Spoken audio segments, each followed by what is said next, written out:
Club کے زیر اہتمام اور گلبرگ ٹاؤن کے اشتراک سے موسم بہار کی آمد کے موقع پر 2 روزہ فلاور شو کا افتتاح ہفتے کو ہوا۔ تقریب میں ڈپٹی میئر کراچی سلمان عبداللہ مراد، چیئرمین گلبرگ ٹاؤن نصرت اللہ، صدر کراچی پریس کلب فاضل جمیلی، نائب صدر ارشاد کھوکھر اور دیگر معززین نے شرکت کی۔ ڈپٹی میئر کراچی سلمان عبداللہ مراد نے کہا، کراچی روشنیوں، رنگوں اور زندگی سے بھرپور شہر ہے، مگر اس کا مثبت تشخص پس منظر میں چلا گیا ہے۔ ایسے فلاور شوز شہر کے خوبصورت چہرے کو اجاگر کرنے میں اہم کردار ادا کرتے ہیں اور انہیں مختلف علاقوں میں بھی منعقد کرنا چاہیے تاکہ عوام قدرت کے حسین رنگوں سے لطف اندوز ہو سکیں۔ چیئرمین گلبرگ ٹاؤن نصرت اللہ نے کہا کہ پھول محبت، امن اور خوبصورتی کی علامت ہیں۔ اگر اس طرح کی سرگرمیاں فروغ پائیں تو نہ صرف شہریوں کو مثبت تفریح میسر آئے گی بلکہ شہر کا مجموعی ماحول بھی بہتر ہوگا۔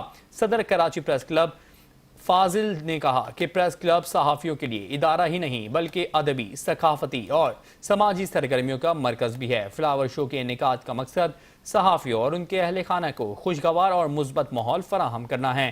نمائش میں 100 سے زائد اقسام کے خوبصورت پھول، پام اور دیگر سجاوٹی پودے رکھے گئے ہیں۔